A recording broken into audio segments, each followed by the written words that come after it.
my boy Ben Proudman. He's also my tattoo guy, but a friend that I call a close friend because our conversations are more than superficial. See, here on the Bolden Movement podcast, we bridge gaps from fitness to business, from fitness to mental health, from fitness to relationships. We bridge gaps because they lead back to your health and fitness at the end of the day. So without further more, what's up, Ben? What's How you up? doing? I'm good. Good. How are you? I'm well. Right on.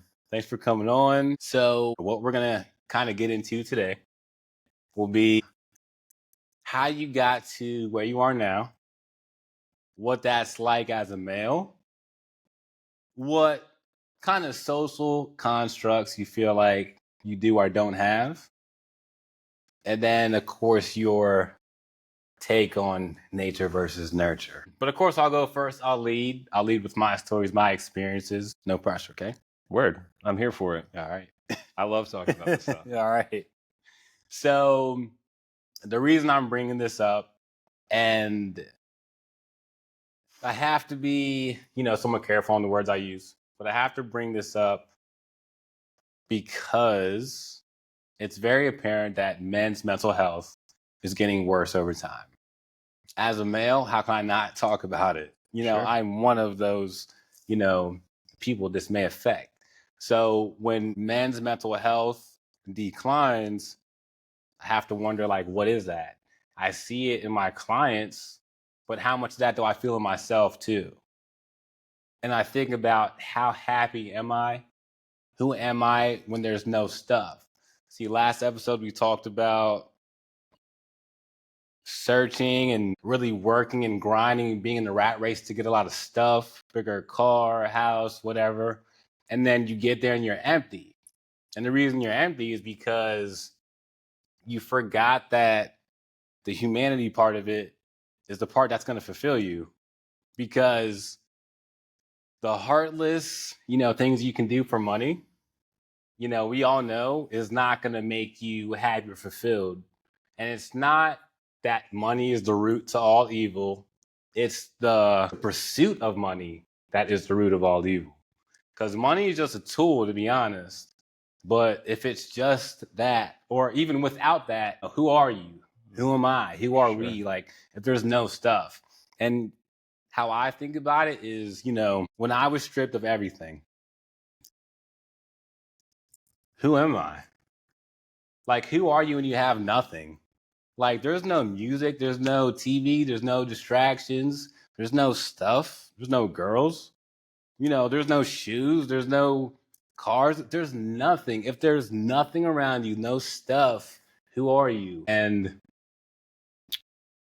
I've learned that when I sit long enough, at first, all the flooding of the mind happens, right? Why'd I do this that way? Why'd I say this to that person? I could have handled that better or did this, or why back then did my mom do so and so, But if you sit through that and you sit a little bit longer, at least in my experience, you start to get those internal answers. So now those internal answers, you start to solve those problems in your head. Like, if that were to happen again, I know I would never go about it this way because this happened. Or if, I come across this person again, I would address them like XYZ. But if you're not still long enough to like hear that, because there's always music, there's always TV, there's always this, there's always that, it's like you never actually get to feel like who you are. And I think that's when all the substances come in, because it's like you keep trying to fight like those internal thoughts. You keep trying to fight stillness, and you keep trying to fight being alone. And it's not a sad thing. This is how a lot of people get their insight. But that's just my experience, when I sit. And this isn't for everybody. Everybody can't, sit still.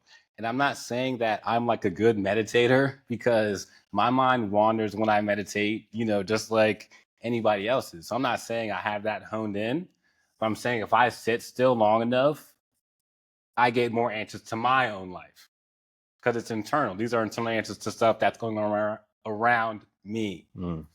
So when I think about, the pursuit for the stuff and the competing to post online all your stuff, and these are people, that aren't happy and they're just doing this for the show. It's like, it takes a lot of energy to play pretend. So it's like, I mean, you can live that way if you want, and we know like how you actually are, but it's just like, what effect does that have on the people around you? Like, you're showing even your kids how to have a fake life. Well, this is what two lives look like. This is our online life, and this is our life at the house. To me, I think that's confusing. I think social media has gone too far with that, and the pursuit to stuff is kind of, taken over. But when I was, like I said, stripped of everything, and I just talked to a good friend of mine that lost her mom, it's those moments where none of the stuff matters. If somebody's in the hospital or somebody's in a jail cell, or when the circumstances are that high, the stuff doesn't matter. And then you can kind of think more clearly, but you wish that it didn't have to be such extreme circumstances for it to get to that point for you to see, that light. Like, I lose people and things that I love often if I want to grow. People that I used to love hanging out with you. I used to love doing this. I used to love going there. I can't do any of that anymore, because if I do, I'll stay here. I don't want to stay here because I sat down long enough to know that if I always take a step back and look at the bigger picture, and then I focus on that, and I think I have that down, I take another step back, and then it's even bigger. It's like, okay, then I take another step back. So every time I think like I'm seeing the bigger picture, I always have to pause and take another step back. And I think that's what's helping me grow. It's not the stuff. It's not money. It's not, change. It's not this. It's not that. It's always taking a step back and looking at the bigger picture. Step back, bigger picture. So I've been going about that. So how I measure success is my peace. How peaceful am I? That's how successful I am. Because you can be, an asshole. You can be depressed. You can be full with anxiety. You can have all these things with money. But then it's no fun. But what if I'm peaceful and I get to that point where I have that step? How come we don't talk like that? Like, what does that look like? Who's over there doing that? Like, who's peaceful with money? Because when you're peaceful with money, you turn to a philanthropist, later in life and stuff like that. And I think that's a great way, because you're helping people, because you've already helped yourself so much. You have more than enough to give. So I'm just measuring my success by how many people can I actually help? Who's listening, who's watching, who comes to the gym, who can I work with online, who can I work with in person? Like, when I feel like I can help people, I feel more at peace than anything. It's not the stuff. It's fun to have stuff and go do things, but I don't even like owning stuff. Like, I'll rent it. I'm gonna give that joint back. Like, I'll have fun, but like, I wouldn't buy it. I'll rent it. I do it for a day, or it's like a burden. It's a burden. Yeah. Like, I understand having fun, and I think that that's important. But your relationships, I think, are more important than anything else. So that just brings me to, how I measure my success, my peace. But how do you personally measure your success? And it could be anything. Word. I mean, I fuck with everything you just said. I appreciate Truly. it. I truly do. And it Yeah. feels like synchronistic, because I'm sort of on that trip myself, correlating with yours in a much different way. But I mean, there's a lot to unpack there, because you brought up a bunch of stuff. I threw a lot of things out. So it's like, we could go in like the men's mental health direction. We could go in the money direction. We could go in the happiness direction. Right. All these things are related, because everything's related. I think in its essence, like, us as human beings with the self-awareness that we have, and like the quote unquote large brains that we have, with that comes like the curse of this illusion that we're separate. And I think our modern world nurtures that. Yeah. I think, in the past, like, indigenous cultures and whatnot had a much more grounded reality because they were part of this like group that existed as a unit, as opposed to now we're like very much pushed in this direction of like, you know, pulling ourselves up by our bootstraps, self-sustainability, the endless pursuit of substance. And it's really just a recipe for failure in the sense that it's like, there's no end to it. It's a hungry ghost. It's like being an addict. You're never going to find that drug that's going to keep you in that place of whatever, elation or ecstasy or whatever it is that you're pursuing. So in other words, I think we're experiencing a collective awakening right now, and it's really uncomfortable. I think things appear to be more chaotic than ever and appear to, in some ways, be more toxic than ever, but I believe that that's because the veil's being lifted. We're starting to see it for what it is. And it's uncomfortable. It's uncomfortable to be like, ooh, you know, I've been a piece of shit in my life in a lot of ways. You know, it's uncomfortable to like, I say that with hyperbole, you know, not in a self-loathing way, but more in a self-awareness way. Right. So do you like self-reflect? Like what makes you say that? Like, do you self-reflect often? Like, do you think? Like, always. Yeah. Like I love to contemplate the human experience, you know, and, you know, in my work, I'm a professional artist, but like on my own time, I read a lot about psychology. I read a lot about spirituality. I have a lot of interest in just the pursuit of awareness, you know. I work with psychedelics and plant medicines, and all of those things have, I think, just led me onto a path that isn't necessarily specific to some particular tradition, but I'm very interested, like in what is God, what is death, what is my role, you know, and also like letting go of all of that. Like I think in my pursuit of like my interest in it, I'm also learning that, you know, that in itself is sort of like a hungry ghost pursuit too, because there's no end to that. So it's like, it's sort of a balance it's a balance of like interest, pursuit, sort of right action, you know, as like Buddhism would call it, but also letting all that shit go at the same time. Because it's like, what is God? Who cares, honestly? Like I have to ask a lot of questions, I think, because I think that if you stop asking questions, I think that's where you just stop growing at. Like, I think you can't stop at like, what is God? I think you have to be like, why is everybody so drawn to religion and these different religions? And why are there different religions in different regions? And when did this one start? And then what happened that there's different versions of, you know, the same book? And who was King James? Why did he get his own Bible? You know, like you have to ask a lot more questions, I feel like, than, you know, who is that? What is that? I mean, I think if you want to. Well, I think if you have an interest in the history of things and why it all came to be, I mean, like, I'm not going to say I'm not interested in that. Like, enlighten me for sure. But I'm more interested in, like, where's my heart?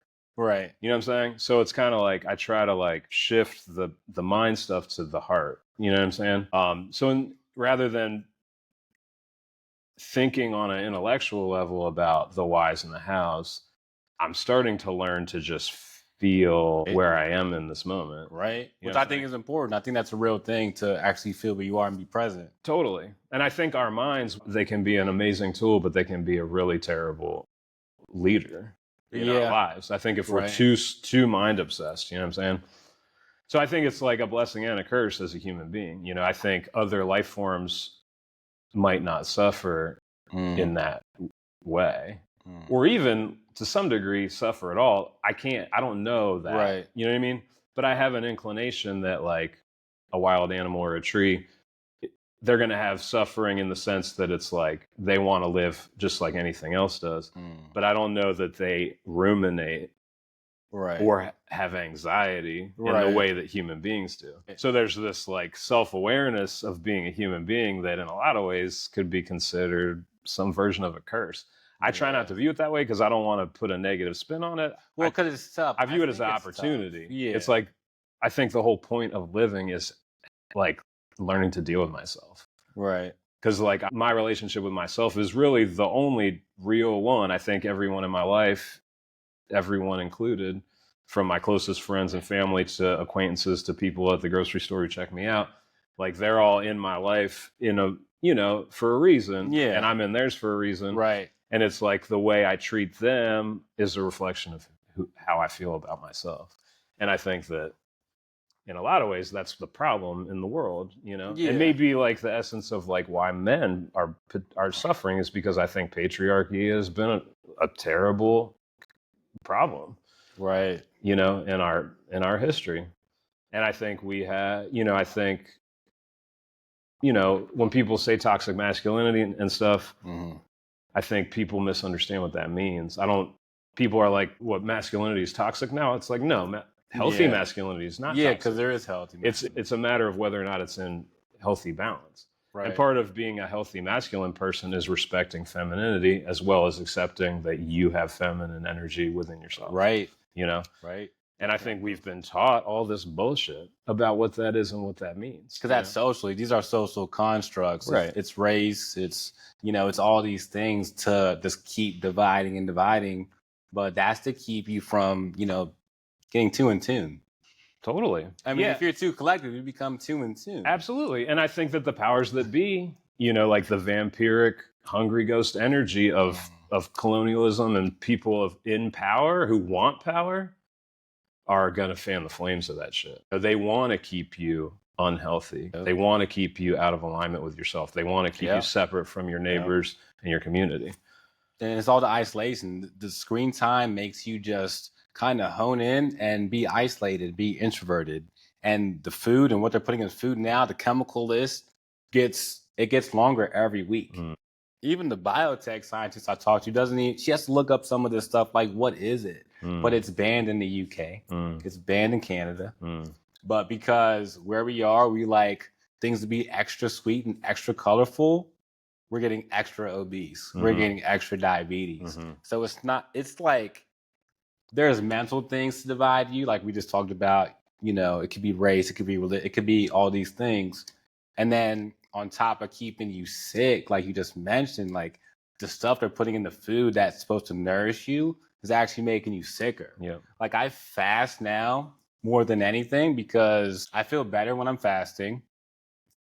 My focus is better, my energy is better, you know, I burn fat more efficiently, but there's not a lot of toxic stuff in my body. And what we're talking about is I spend my energy not pretending to have two lives. I spend that energy on what's going to push me forward. So having a lot of like junk in your body is also energy that has to be expended to get rid of that. Like that's in your guts and you have to actually digest and push that out. But what if I ate once a day? What if I only had, you know, 2 hours where my body needed energy to digest food and the rest of it was me putting mental energy into my vision, pushing forward. See, the reason I tell people to fast and I'm so behind it is not because like, come on, it's cool, it's a trend, like you'll lose weight real fast. It's because that attachment to food. It's every time you watch football, you need wings and beer. It's every time you go to the movies, you need popcorn and candy. It's every time you go to Thanksgiving, you need 2 sides of macaroni, seconds and thirds. Like it's all the associations you have with the food is part of why I try to get people to fast so hard. It's because you have that mental thing where you think, oh, when the game's on, I'm going to have this. You're not even hungry when the game started, you know, but you told yourself I'm going to have it regardless, right? Or you're giving yourself this like story that you need a thing to feel fulfilled. Yeah. And again, I think that relates to like the endless pursuit of money. It could be, you know what I'm saying? Yeah, in a lot of ways. It's like, I can't just sit. I can't just have a glass of water. Can't. You know, I need sugar. I need caffeine. I need junk food. I need a cigarette. I need booze, whatever. Yeah. Or I can't just sit with myself. I have to figure out a way to make money on crypto or whatever. You can't sit with yourself. And it's just like there's so many distractions now more than ever. And it's the end of 2024, by the way. Yeah. But like it's like people's grandmothers are smoking weed now and everybody's gambling just on their phones. And it's just like, I mean, that's cool. But if you guys sit still, I promise it's better than this. I mean, I think it's cool in the sense that it's like it's all here for a reason, and I think it's all here to teach us in some way. And I probably sound a little like corny or woo-woo or something, but I mean, I think it's all here for us to just deal with it, you know? I think that the powers that be, like you said, gambling apps and stuff like that are, you know, trying their best to, get people hooked on it. But I think all that stuff's been going on since forever in different ways. It's just so much more insidious now with a phone. Because like you said, the veil's being uncovered. So even though people have been gambling, people have been smoking weed, even though it's legal in all these states, people have been doing, mushrooms. It's just the veil is just being uncovered. And I think you're right. Well, in a lot of ways, it's like, I think labeling it as good or bad is just a human judgment. It's your perception. Your perception is everything. So in other words, it's like, I think if there is more of it, what we view as like toxic stuff, it's more opportunities for us to like witness it, and see that it's not the way, So I think that's like part of the paradox of it. Like even social media, for example, it's like, I'm 42. So I was in my 20s when MySpace was a thing. And I remember MySpace feeling like this weird little innocent thing. And it's like you had your top friends and put your favorite song on your whatever and make the background some pattern or whatever. And it just felt like this fun little thing. Like I got in touch with my old buddy from middle school or something. Yeah. And now it's clearly this monster. It's a monster. So almost all people, like almost anyone I ask about social media, like they have a really complicated relationship with it. Or they don't have it, Like some people are like, I gave that up. Or if it's someone that has it, like rarely do I meet someone that's like, yeah, I have social media and it's just completely a whatever. It's just whatever. Yeah, it's a hard thing. So I think there's a ton of wonderful stuff that comes with social media. I've built my entire business because of social media. Right. And I get business from social media. Yeah, and I get in touch with old friends and hear about things, and I know so much more about people in my life because of social media. But there's the shadow side of it, which is like, just the neuroses, the shit that it shows you about yourself. Yeah. But I think that even though that feels terrible, I think it's an important thing for our overall awareness. I believe that in 2024, almost 2025, we're at a very heightened awareness of ourselves and of each other. And I don't feel like that's everybody, though. I feel like when you say we, it's a certain group of people that feel this way. Because the reason I say, not to cut you off, but the reason I say is because there's a lot of people doing a lot of like wild things still. Like they're not really seeing it as you're explaining it. Well, they're not seeing it as an opportunity for unity. They're seeing it as an opportunity for disunity. Because I think what they're seeing is inspiring them to push back further. I think that's how polarization works. It's like the harder you go in this direction, the harder the like other end of the spectrum is going to push. I think that's like sort of the paradox. So I understand what you mean by that, but I do actually think everybody is much more aware than ever. I think some people are just choosing to like buck against it deliberately, or ignore it, or act like they don't see it, or even like I think that the powers that be and certain media outlets and stuff are weaponizing it. Oh, for sure. You know what I'm saying?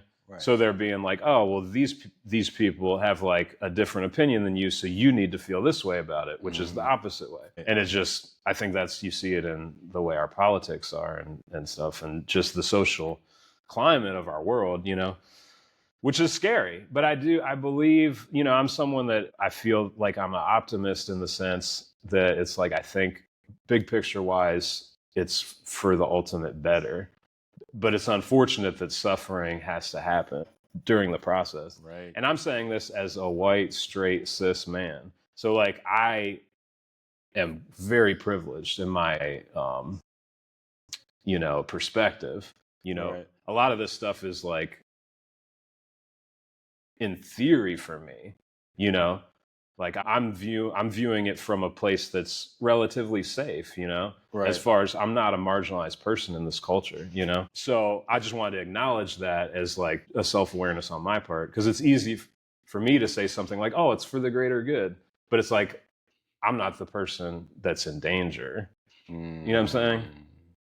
I mean, but does that stop you from helping though? No.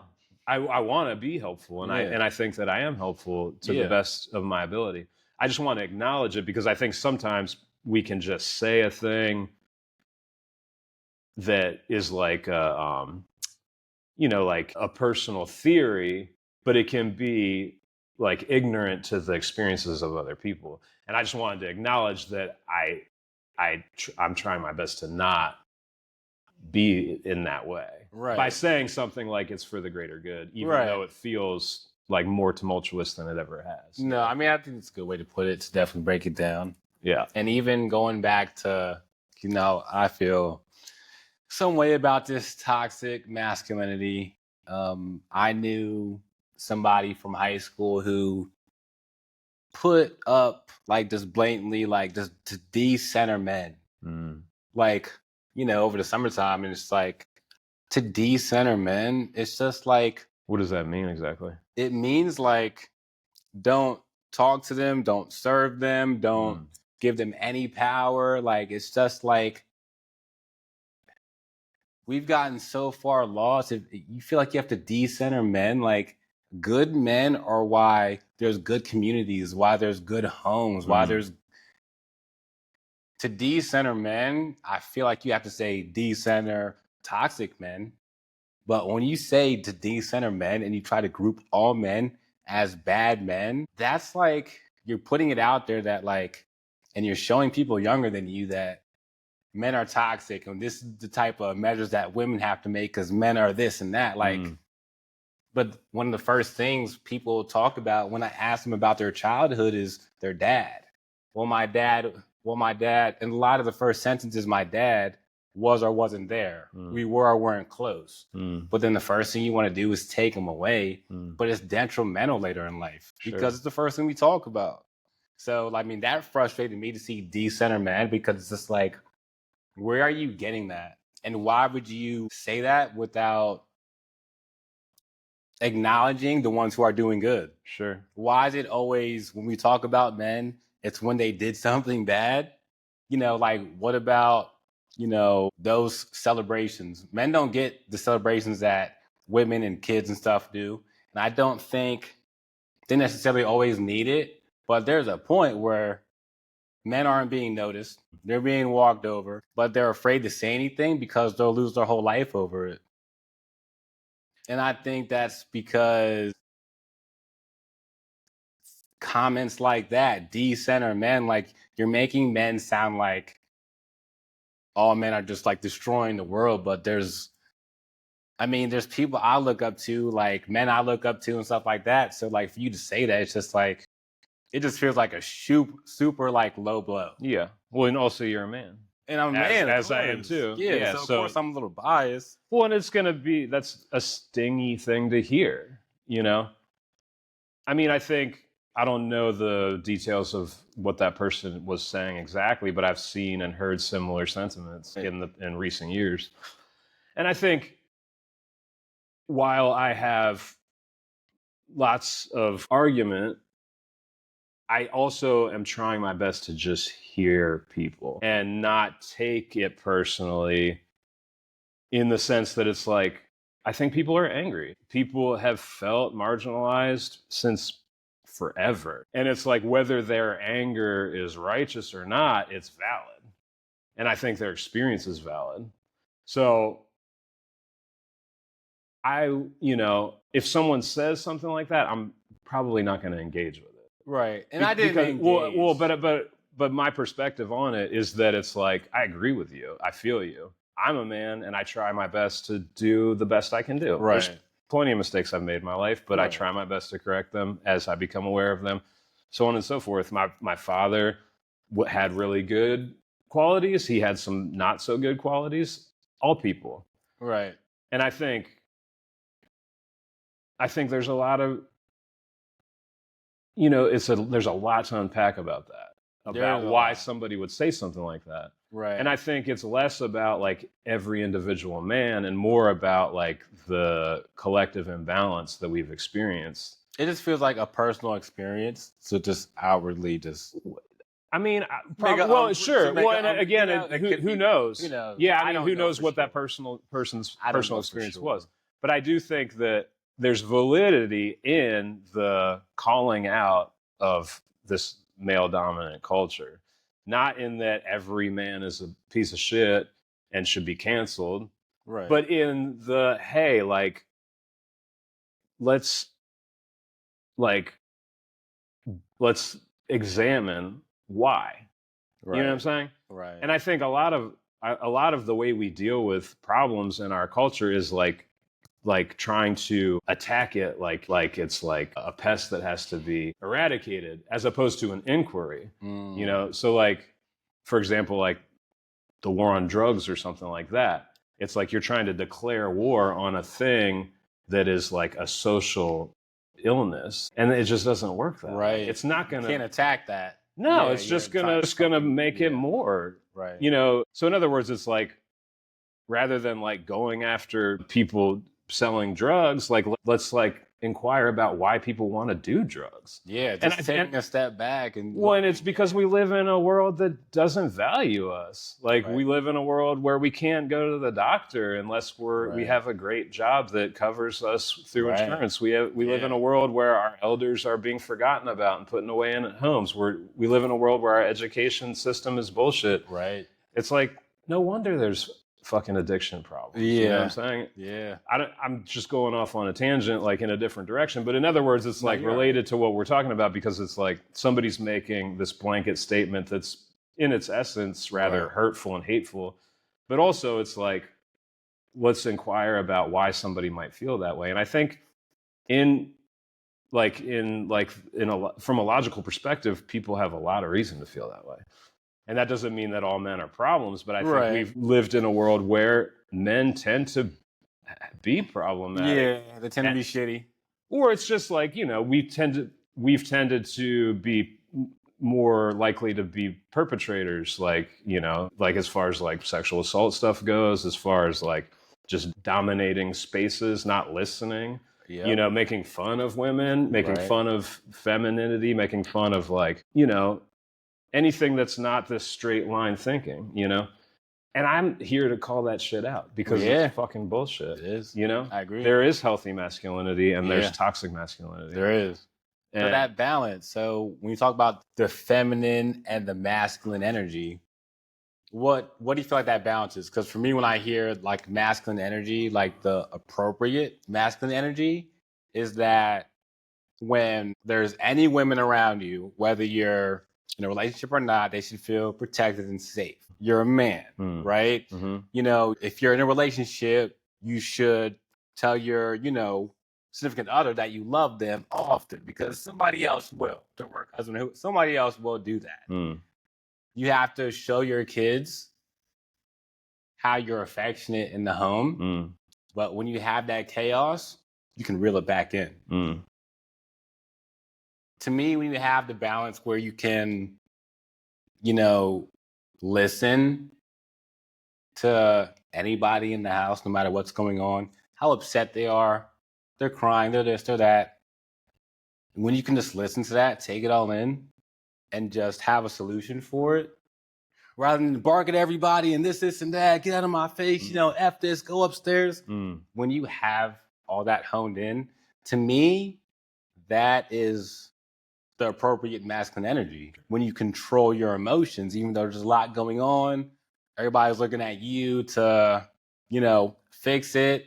And it's just like, I don't understand the dynamic of like being in a home and it's just like yelling never actually solved anything. I never heard of somebody getting yelled at like growing up and then being like, man, I'm glad like my mom or my dad yelled at me, because I learned that you didn't learn anything from that. You learned from watching them. You learned from watching them move. So like I said, the appropriate masculine energy is that, you know, your son knows how to treat women, that your daughter knows how to pick out, you know, the right men that have jobs, that have a car, that have a, you know, a vision. They know what they want to do. Or that they respect them. That they respect I mean, them, I think that that's in a lot of ways more important than like the job car and all that. I mean, like the respect is definitely high up there. Yeah. You know, just so they know what to look for and stuff.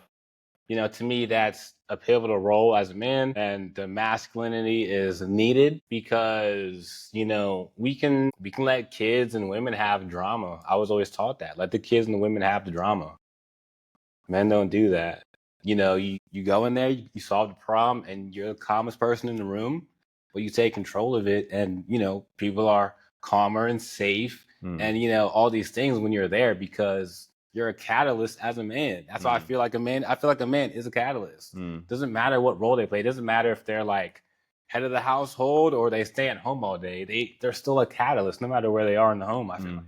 So, you know, going on my tangent on that appropriate masculine energy is just when you can control that energy is what I think it is. I mean, what does that mean to you? I mean, I think in a nutshell, like masculine energy tends to be like problem solving oriented, straight lines, organized thinking. I think feminine energy tends to be intuitive, and sometimes intuition is viewed as somehow inherently illogical, but it's not. It's a different form of intelligence.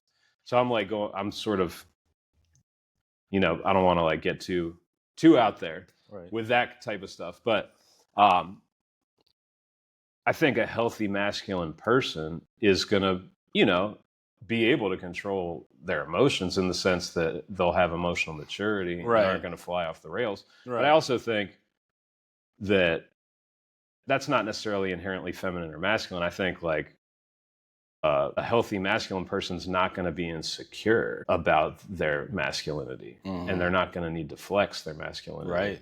They're going to be able to show up with integrity, and they're going to be able to listen and maybe problem solve, because I think that can be a version of what masculinity may or may not mean. I think problem solving can also come from feminine wisdom. It can come from either way, right? For sure. So there's like a balance of it. I feel like you have to have a little bit of both, even as a man. Like totally, everybody. It's not. I think gender has nothing to do with it. And I think that like, you know, I think the lines in gender are blurring more and more now, because I think again we're experiencing a collective awakening where we're seeing that that all of us are everything. You know, it's just because you and I choose to wear pants and sneakers, you know, that's just like a gender like norm. That's not necessarily has anything to do with like true masculine or feminine energy. That's a whole different thing we could get into. But I just believe that healthy masculinity is in balance with that. It's,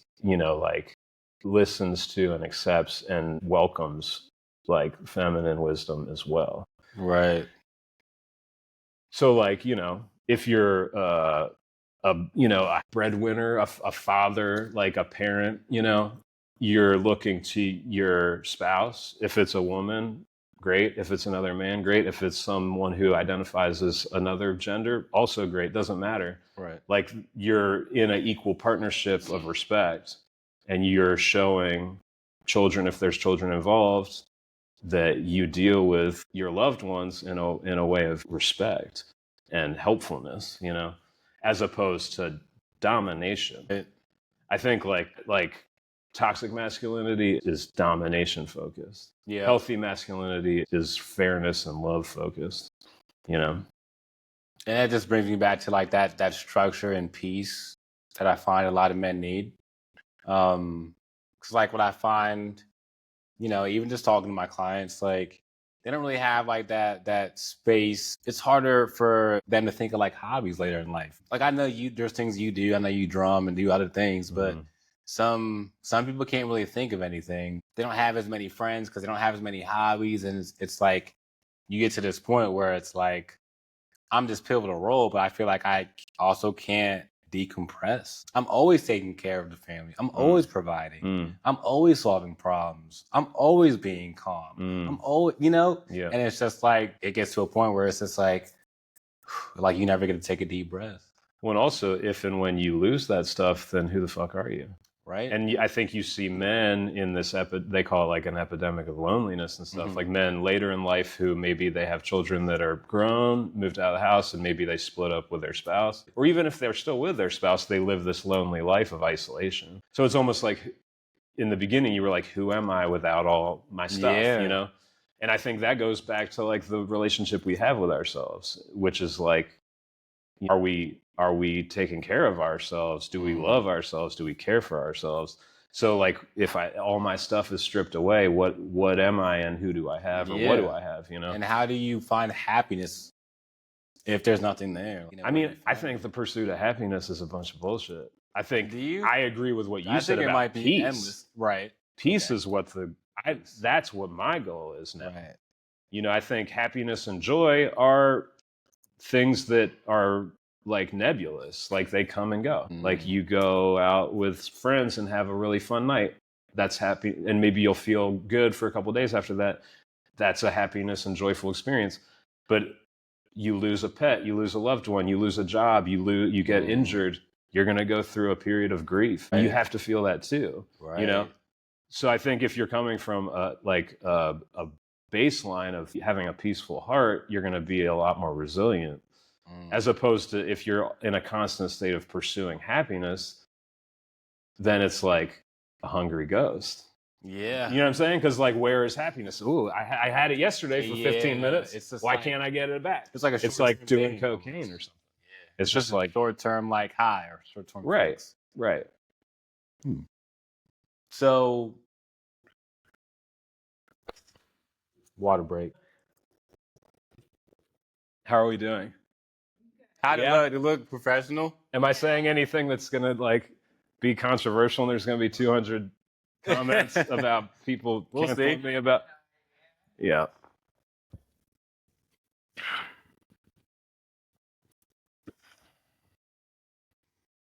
All right. Get into the second part. I feel like I'm learning all kinds of stuff about you that like feels very much similar to how I feel.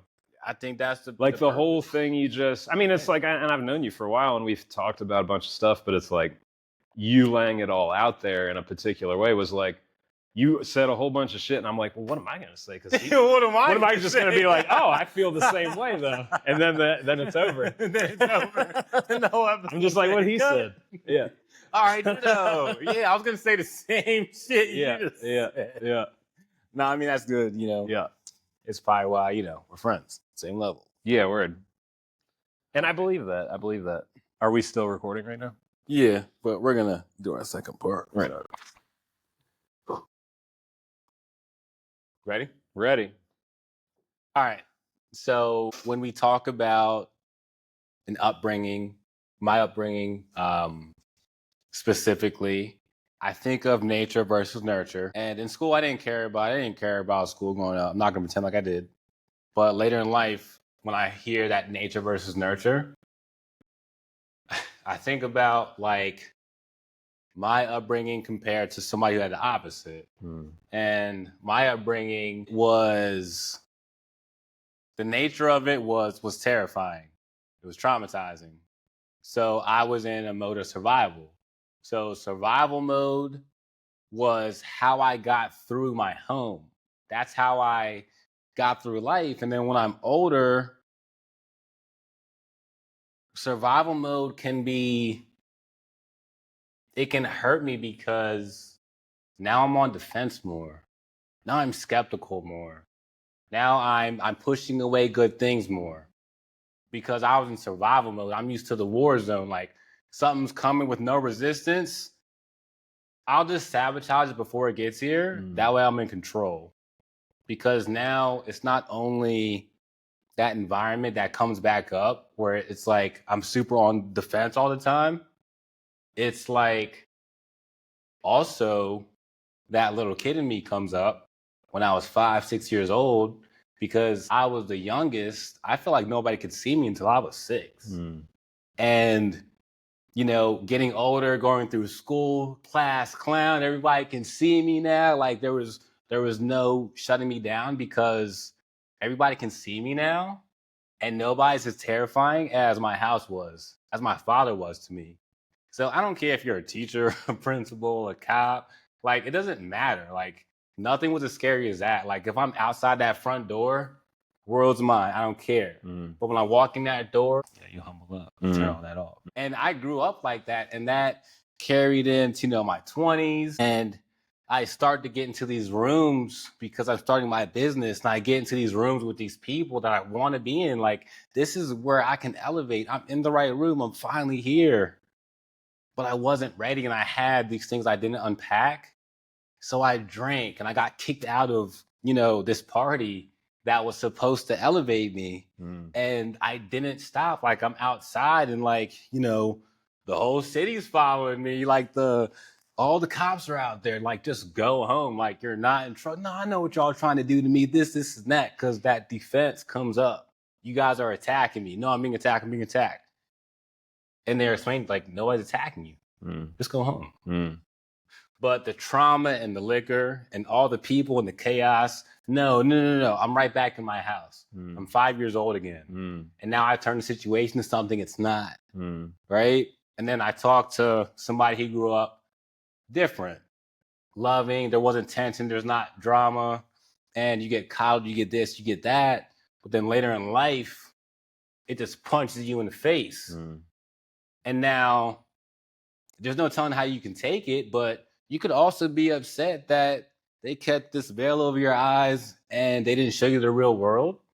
You know, like that could be a frustration on that side. But you could also be more loving to the world, where you may get into the same room I was in and not even drink because you're so excited to meet the people because you love the opportunity that's happening. But I'm like, oh, there's a substance over there to, you know, muffle my childhood and suppress that while I'm here so I can think about that. Better have a couple of drinks. That's the only way I'm going to get through it. But I could have got through it sober. I could have got through it without the drinks. I didn't have to throw away the opportunity, but throwing away that opportunity, it wasn't long after that before it escalated and I was stripped of everything. Everything's gone. I mean, everything. Like, it was to a point where it's like, I don't even know what I would do if I came back into the world. If I go back into the world, I don't know what to do. And when you get to that point, you have to think about who you are. Who am I without anything? Everything is gone. Like, it's for real gone. Everybody, people that you loved, people that you grew up with, your friends, family, they're gone. You get, all these things are gone. And you really have to sit and think about, like, who you are. So now, you know, I get to this point where it's like, if you see me like posting, like I'm happy or I'm doing it, I'm really doing that. I'm really doing that. And it wasn't that way when I was 21, when I was 18. But now I'm really doing that shit that I post, right? I'm really at the movies. I'm really playing with my dog. I'm really at the gym. I'm really living my life, because me being so hard on myself and being in that survival mode and looking at the guy next to me, he grew up opposite, and his opportunities and how, you know, he looks at it, it's like, okay, there has to be a balance, but I can live my life more. I need to be more present. I need to not be mean to the inner kid in me that comes up, but I have to recognize it and know how to, you know, maneuver. You know, maybe that, you know, I have to get, you know, that therapist or that, you know, whatever, to really deeply unpack that. But just my self-awareness of situations like that has gotten me to a point where it's like, if I ever come across this again, this is what I would do. Sure. And it's hands down. I wouldn't lose sleep, but I know exactly what to do now. So now when opportunity comes, I'm ready for it. But the opportunity came and I wasn't ready. So, you know, I lost it.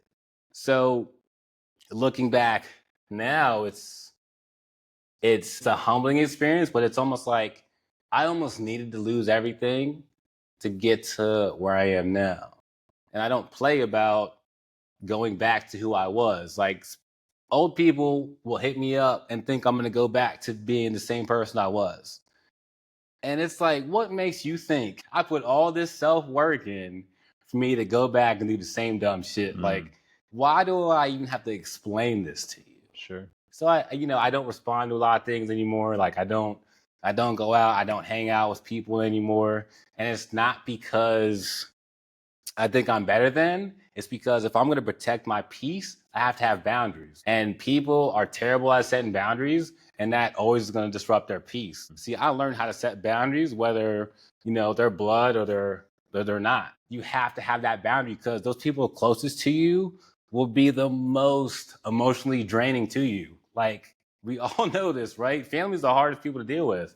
And when you don't put those lines and boundaries up, they'll drain you. And what's left for yourself? We're already talking about all these ways we're distracted and energy is going over here and there, and then you're taking on everybody else's shit too, because you can't set a boundary. Like, if that person goes off the rails every time you talk about politics, don't talk about politics. Talk about something else, right? If this person is a worrywart worry, however you say it. And, if you tell them this, they're going to worry. Explain it in a way that they're not going to lose their mind. Like, you have to not let people come into your life and disrupt that flow, because people will come with you anxiety and this story and that story, and this is going on and that's going on. That's why I don't answer the phone, because one of my boundaries is you can't even hit me up at certain times because you might disrupt my peace at that time. I'm chilling at this time, so I'll get to it tomorrow. And having those boundaries is important because we all know that person that we can't hit up for shit all weekend, and we see them on Monday and they talk to you like normal. You're like, yeah, I'm hitting you up all weekend. They have that boundary up. They're doing their thing. Sure. Like, they're not living and dying by, who's doing this and doing that. And when I learned that, I don't have a fear of missing out, all that FOMO and stuff. Like, you tell me a story about what y'all did. All right, cool. Don't sound like I would want to be there, though. But I'm glad you guys had fun. Sure. The old me would have loved that. But where I am now, nah, I ain't going to that. And it's tough because it's like there was so many more people behind me when I was underneath them in the dirt, in the mud. And then it gets to a point where I start to pull myself out and then they all back away. It's like, hold on, you were only there because I was under you? That tells me a lot. That tells me a whole lot. And I've known a lot of these people for a long time. And it's like, I hope you guys weren't waiting for me to fail or for something to happen to me, but it kind of feels that way. And it took extreme circumstances for me to see that. But those extreme circumstances is why my boundaries are they're so, straight, they're persistent. Like, why my peace is something I don't play about. Like, it's because I went through so much hard things and I lost so many things and opportunities and people and time, where it's like, this right here is you're not going to come in here and like infiltrate this, but maybe there's that lonely aspect to it because now the circle goes from this to this. But even in that small circle, you still have to kind of pretend this little dynamic in some of these friends that you have, because in high school, you guys acted like this, but you're grown now. We can't act like that. If our friendship doesn't adapt, can't stay here because I'll get pulled down to where you were in high school. And I did so much work to get past that. And it's just like, I can't even explain that to people because it wouldn't hit, it wouldn't click. It would sound like I'm coming off, ostentatious or whatever. And it's just like, I'm not trying to come off that way. But I wish my example was inspiring and not, making people envy or back away or go hush. See, a lot of people, they just don't say anything now that I'm pulling myself back up. And it's like, I guess their expectation of me was low, but the expectation I have for myself is still very high. And that's the part I have to listen to, not everybody else's, thing. So, all that to say, when we first talked about good and bad, social constructs, nature versus nurture, when I pull that all together for myself, I know I have to find a balance of, you have to take things from the bad people in your life too. See, when people say like, who's your role model? And you say LeBron James, it's just like, no, he's not.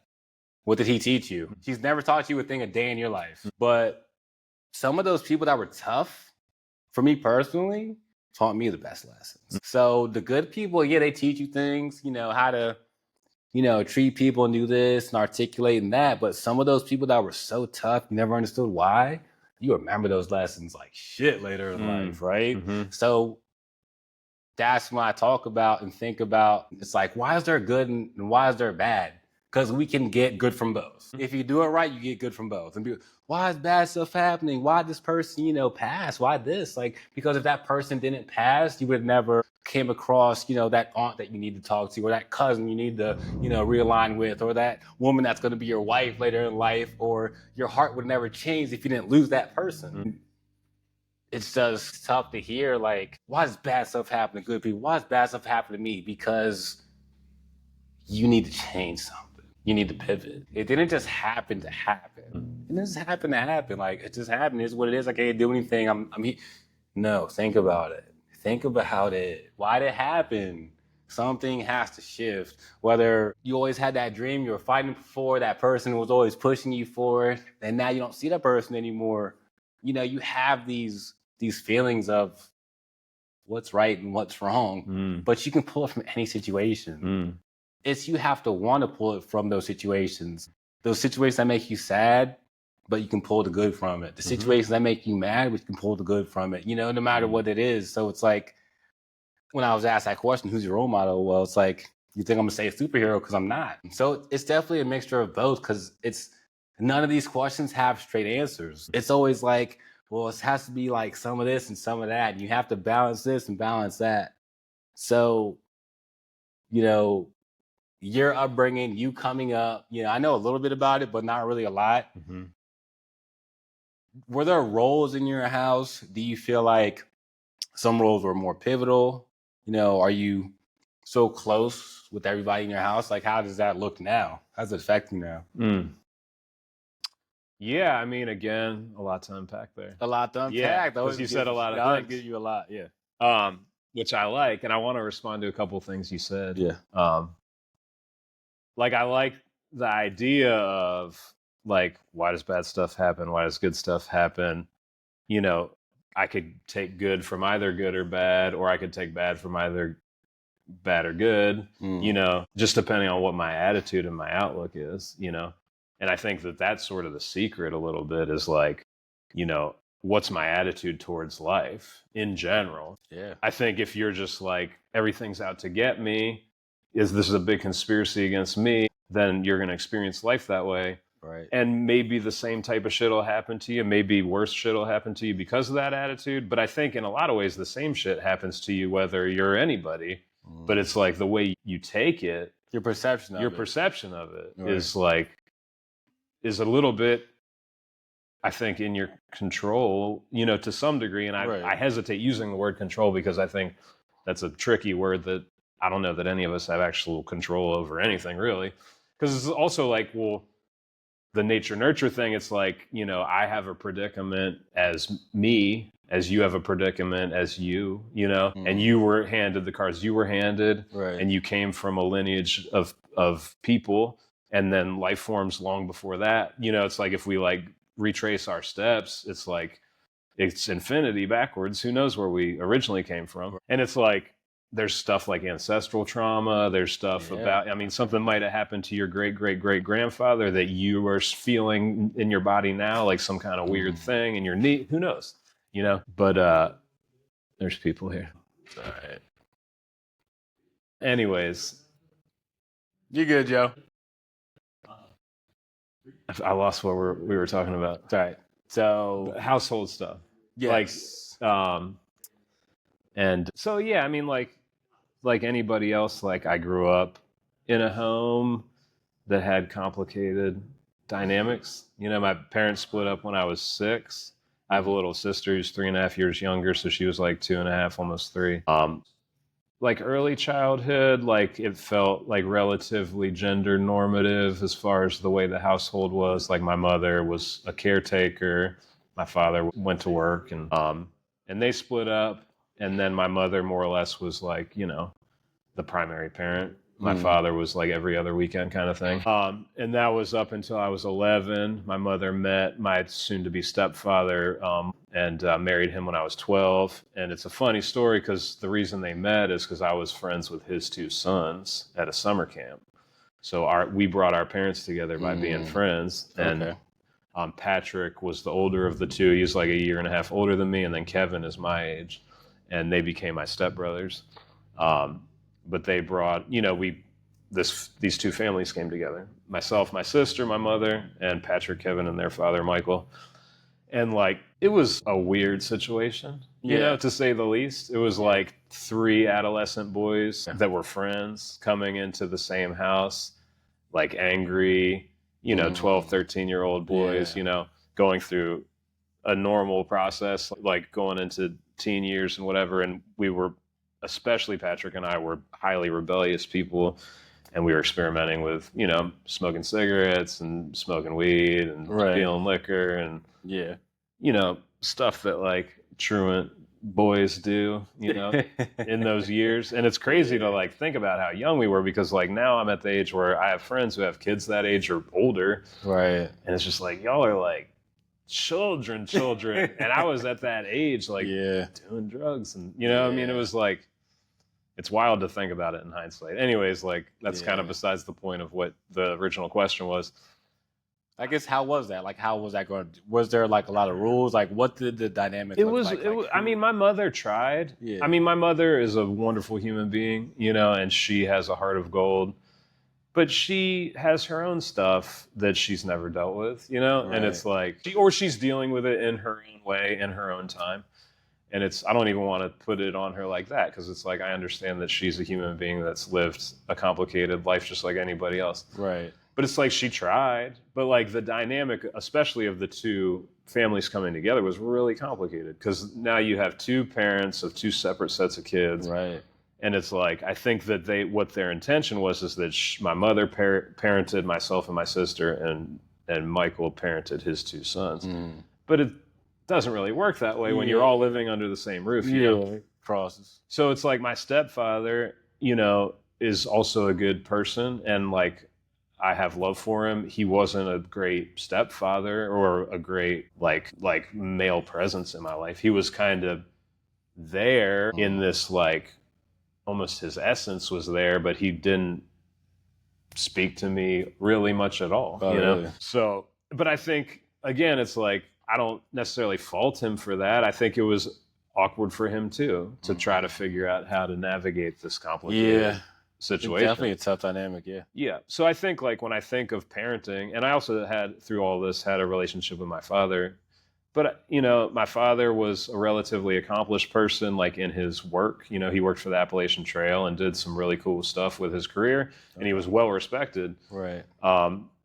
And I think there was a lot of like virtue in his life path in that way. I don't think he was great at being a father. I think he had a lot of emotional immaturity and some narcissistic personality stuff. And I think, you know, in a lot of ways it was all about him to him, you know. And again, I think in his own way he tried too. But long story short is like when I'm like parents in my life, my mother is standing alone. You know, and so she tried her best to instill in me good values, to nurture in me like healthy lifestyle. She, you know, I think challenged me in healthy ways with like food, for example, with physical exercise and care for my body. Like, you know, like movement was an important thing in our house. Limited time on television, video games was an important thing for her. Relatively healthy food and a balanced diet was an important thing for her. And that stuff has really stuck with me in my life, you know. As far as like emotional maturity, you know, like that's a little more volatile as far as like the way her and I would interact. So we would like fight and she would fly off the rail. And in hindsight, it's like, you know, parents shouldn't be the one. You were mentioning that earlier. Talking about like toxic, you know, I don't even want to say toxic. Like a stereotypical like male volatile presence of being this angry presence in a household. Like I didn't really have that. It was kind of my mother was the one who would have a certain amount of emotional volatility. And I think it was just unresolved stuff on her end, you know, and like I was difficult, you know. Like recently we were on like a family vacation together and my mother like archived some old family videos. And it was like, she was like, oh, let's sit down and watch all these. It was like Christmases and shit from like 1995 and 96 or 97. And it was like fun to watch, but it was sort of painful too. Cause like I could see the hurt happening. On who? Just everybody, like the dynamic, you know, like looking at this little cluster of humans that are like living their lives in this like distant past you know, and I've like felt my own trajectory since then and my own process of like awareness and becoming a much more aware person. But just, I would say terrible shit to my mother, just like joking, you know, just insulting her when she's like bringing us cookies and stuff like that. And it's like, I feel like more sensitive to it because it's like, it breaks my heart to be like, you know, I was like 13 and I was a child and she was an adult. So it's like, I at the same time have patience and, you know, forgiveness for myself in that I was a kid, you know, and I try to practice forgiveness of myself for any past versions of myself to the best that I can. Some stuff's harder than other stuff, but it's like, you know, there was a reason she flew off the rails, you know, sometimes, you know? You get to that point, it's tough. And I'm not a parent. I don't know what that's like, you know? So it's like, I have compassion, you know, for her. But yeah, you know, I guess roles, you know, she instilled in me a lot of like the values I've talked about today with like, you know, being like a kind masculine, or my intention of being a kind masculine presence and being aware of like the experience of women in the dynamic of, you know, because she was my primary teacher, you know, as a young person. And like her father wasn't a pretty exceptionally good man too. And I didn't see him much. Like they lived relatively far away, but we would visit a couple times a year. You know, more recently, it's come into my awareness that he actually was like a very positive male role model for me, just in like the way he, you know, set an example of being like a healthy, masculine, for me to look up to. My father, some ways not. The stuff about my dad's kind of complicated. I mean, you don't have to unpack too much. I just kind of, you know, it's my first time touching that topic with you, like going there. So it's, I mean, you can just unpack what you want. You know, I mean, as far as like details about stuff, like I don't have to talk about details about stuff. I guess I really want to know like what all that dynamic, you taking a step back and seeing how you were treating your mom back then and the awareness you have now, like what does all that, as crazy as it was, like where does that lead you to today? Like what can you pull from it like today? I mean, you think it pushed you like one way or the other? Well, I mean, so I live my life today as a relatively healthy middle-aged dude that takes relatively good care of myself, and I think treats the people in my life with as much respect as I can. So I think whatever it was, it's worked out. That being said, I mean, there is sort of a mystery about some people were dealt crazy hands in life and they become exceptional people, and some people are completely defeated by it. And it's like, why is that? You know, I think some of it has to do with maybe some version of like a karmic predicament or something like that. But it's, I guess you know, in some ways don't entirely know how to answer that. But, you know, I think everything in my life, you know, the good, the bad, and everything else in between has led me to where I am right now. And I think, you know, if and when I were to become a parent, or if I became a step parent, or I think I would take, you know, my experience as, you know, a frame of reference of like how I might approach that, you know, because you've been on both sides of it at that point. Right, exactly. And it's like I could, in hindsight, like remember things about how I was parented that were helpful to me and things that were not helpful to me.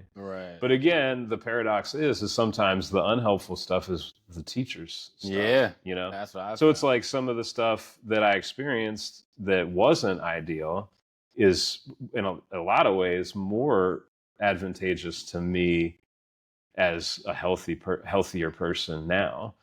But again, that comes back to the attitude you have towards it. Like I could be like, woe is me, and then just go drink a bunch of liquor and try to drown out my sorrows, or I can take it as an opportunity to grow, you know? And we have to make decisions every day. You know, you have to decide like who you're going to be every day. But if you don't know who you are, it's hard to decide that. It's easy for everything to come in and disrupt that if you don't sit. And I've never had that much of a problem with who I am, as far as like feeling like lost or something like that. Yeah, like you mentioned things about people later in life not having hobbies, not really knowing who they are, what they like, what they don't like. That's never been a problem for me. Like that's good. clearly know what I'm drawn to, and not. And I think for me, in some ways, it's almost about letting that stuff go a little bit more than anything. It's almost like I want to have like this more open way as I become a more mature person. It's like I've had these things that I've like really latched onto as what my identity is. And like, you know, whether it's like particular styles of music, particular styles of tattooing, you know, certain niche things that like I like, you know, it's kind of, I'm starting to see that that's a trap too, in that it's like, it's just identity stuff that ultimately doesn't mean anything. Well, I don't think it's a bad thing. I just think that we have to be careful on what we hold on a pedestal. Yeah. Like even if the gym for me gets like too high up on a pedestal and like I'm beating my body up to shit, like it's just like I'm holding this way too high. Yeah. I need to, you know, have that balance. But I feel like you have good balance because you don't just tattoo, like you have the band, you know, you do other things. Sure. So. Yeah, and again, it's to me, it's not a good or bad thing. It's almost more like just this, like an inquiry I'm having with myself about like for example, like what if I get into, like for example, I've always been cynical about sports because I've always been like this art dude or whatever. Like I played sports as a kid, and I was like a relatively decent athlete. Like I excelled in football in middle school and the first part of high school, but all my friends were like skaters and art kids, and like I started, you know, experimenting with drugs at an early age, so my social scene veered away from the sports stuff, and I became cynical about it, like, oh, like football's stupid, or you know, like, and that was back then. Well, but for example, like in recent years, like I still don't really care that much about sports, but I just played fantasy football this.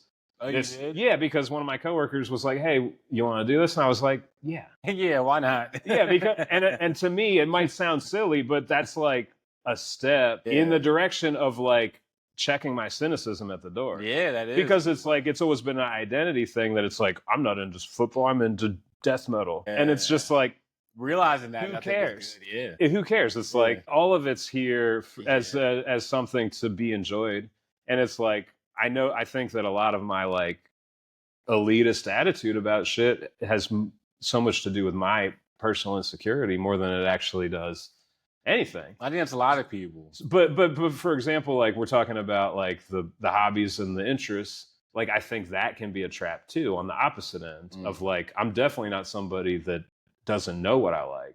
I'm somebody that clearly knows what I like, but I think that it's can border on like the too far side of the spectrum of like I have an inflated ego about it, you know. So doing something like playing fantasy football, it checks that. It checks it, yeah. I need to take a note out of your book and figure out how to check some of my. Think about a thing that you think is dumb and like go do it. I'd like go like CrossFit. There you go. Let's go. No, I already done that. I gotta think of something. Definitely do. But in other words,